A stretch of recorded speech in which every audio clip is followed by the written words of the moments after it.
द्रौपदी महाभारत की एक महत्वपूर्ण और प्रमुख पात्र थी। उन्हें पंचाली भी कहा जाता है क्योंकि वे पांचाल राज्य की राजकुमारी थी, जो कि उनके पिता राजा द्रुपद का राज्य था। द्रौपदी का जन्म किसी साधारण तरीके से नहीं हुआ था, बल्कि वे एक यज्ञ की अग्नि से उत्पन्न हुई थी। उनके पिता राजा द्रुपद ने द्रोणाचार्य से बदला लेने के उद्देश्य से एक विशेष यज्ञ का आयोजन किया था, जिसमें द्रौपदी और उनके भाई धृष्टद्युम्न का जन्म हुआ।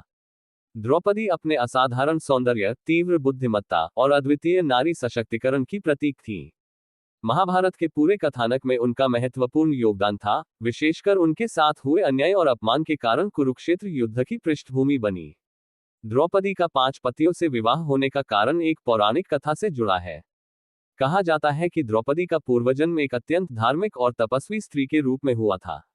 वह स्त्री भगवान शिव की कठोर तपस्या कर रही थी, और उनकी तपस्या से प्रसन्न होकर भगवान शिव ने उसे वर मांगने के लिए कहा। उस स्त्री ने भगवान शिव से यह वरदान मांगा कि उसे एक ऐसा पति मिले जिसमें 5 विशेष गुण हो। 1. धर्म, सत्यनिष्ठा और न्यायप्रियता, पति धर्म का पालन करने वाला हो। 2. बल, शारीरिक और मानसिक शक्ति, पति अत्यंत शक्तिशाली और बलवान हो। 3. कौशल, दक्षता, पति युद्ध और अन्य कला कौशल में पारंगत हो। 4. सुंदरता, रूप, पति अत्यधिक सुंदर और आकर्षक हो। 5. धैर्य, सहनशीलता, पति में अत्यधिक सहनशीलता और धैर्य हो। यह वरदान सुनने के बाद भगवान शिव ने उस स्त्री से कहा कि यह 5 गुण एक ही व्यक्ति में मिलना असंभव है।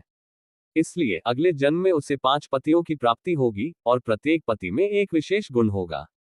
अगले जन्म में वह स्त्री द्रौपदी के रूप में जन्मी।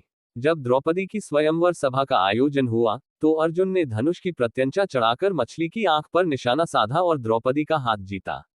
अर्जुन, जो पांडवों में से थे, द्रौपदी को लेकर अपनी माता कुंती के पास गए। अज्ञानवश कुंती ने सभी भाइयों को ये कहते हुए आदेश दिया कि तुम 5 इसे आपस में बांट लो, क्योंकि वह ये नहीं जानती थी कि अर्जुन द्रौपदी को जीत कर लाया है। कुंती के इस कथन को धर्म और नियति का आदेश मानकर द्रौपदी का विवाह 5 पांडवों से हुआ। 5 पांडवों में मिलकर वे सभी गुण थे जो द्रौपदी ने भगवान शिव से मांगे थे।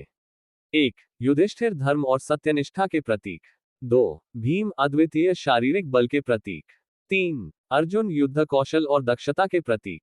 4. नकुल, सुंदरता के प्रतीक। 5. सहदेव, धैर्य और सहनशीलता के प्रतीक। इस प्रकार भगवान शिव के वरदान के कारण द्रौपदी का विवाह 5 पांडवों से हुआ। द्रौपदी महाभारत के मुख्य संघर्ष का कारण बनी। उनके साथ हुए अपमान, विशेषकर कौरवों द्वारा द्रौपदी का चीरहरण, ने पांडवों को कुरुक्षेत्र युद्ध में जाने के लिए प्रेरित किया। द्रौपदी न केवल एक स्त्री के रूप में अपनी गरिमा और सम्मान की रक्षा के लिए खड़ी हुई, बल्कि उन्होंने महाभारत के महान संघर्ष में नारी शक्ति और साहस का भी प्रतीक बनकर अपनी महत्वपूर्ण भूमिका निभाई। द्रौपदी की कथा नारी सशक्तिकरण, धर्म और न्याय के प्रति समर्पण और अत्याचारी शक्तियों के विरुद्ध संघर्ष की एक महत्वपूर्ण मिसाल है।